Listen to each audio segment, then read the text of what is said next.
Adunay daghang lain-laing mga etniko ug mga 7,100 ka mga pinulungan dinhi sa yuta. Unsa ang rason? Sa sinugdan, adunay usa lamang ka pinulungan dinhi sa yuta.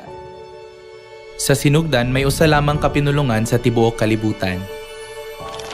Dili ba ka interesado sa istorya kung giunsa ang mga tao na bahin sa daghang lain-laing mga nasod ug mga pinulungan?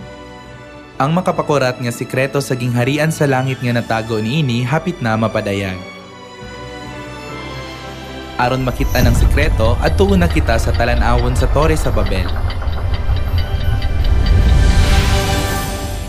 Sa sinugdan, ang kalibutan nagsulti og usa ka pinulungan. Apan, samtang ang mga tawo mibalhin ngadto sa silangan, sila nakakita og usa ka patag sa Babilonia ug didto mipuyo. Anam-anam sila wala magtagad sa mga sugo sa Dios ug nahimong mapahitason sa pagbayaw sa ilang kaugalingon sama sa Dios. Magamay kitag mga tisa imbis nga mga bato ug alkitran ingong mortar ug magtukod og tore nga musangko sa langit.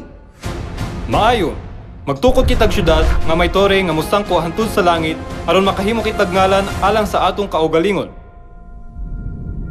Ug miingon ang Ginoo, karon usa na sila kakatawhan ug usara ang ilang pinulungan ug sinugdanan lamang kini sa ilang pagabuhaton. Busa mga naog kita og libugon ta ang ilang pinulungan aron dili sila magkasinabtanay. Ang Dios nga nagtawag sa iyang kaugalingon sa plural nato, nagpatibulaag kanila sa tibuok yuta ug mihunong sila sa pagtukod sa tore.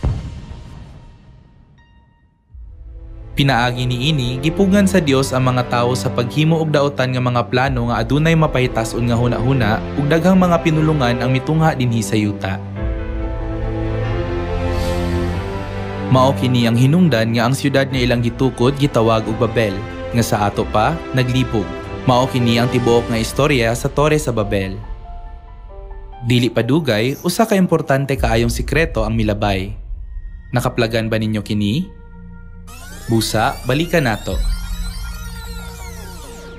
Busa, mga naog kita og libugon ta ang ilang pinulungan aron dili sila magkasinabtanay. Nakita ba ninyo kung diin ang Dios nag-ingon, mga naog kita? Atong pamatud-an kini sa laing pinulungan. Ang Dios wala mag-ingon, ako manaog, kundili ang Dios miingon, mga naog kita. Ang pulong nga Elohim nga plural nga porma sa Dios makita mga 2,500 ka beses sa Biblia.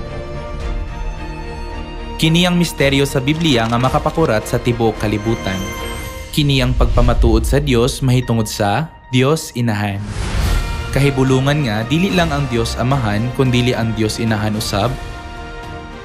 Ang gapalibog sa pinulungan aron maputol ang pagkamapahitason sa katawhan. Katingad-an, ang Dios Inahan mianhi dinhi sa yuta ug nagtawag sa langit ng mga anak nga nagkatibulaag sa tibuok kalibutan sa langit ng pinulungan.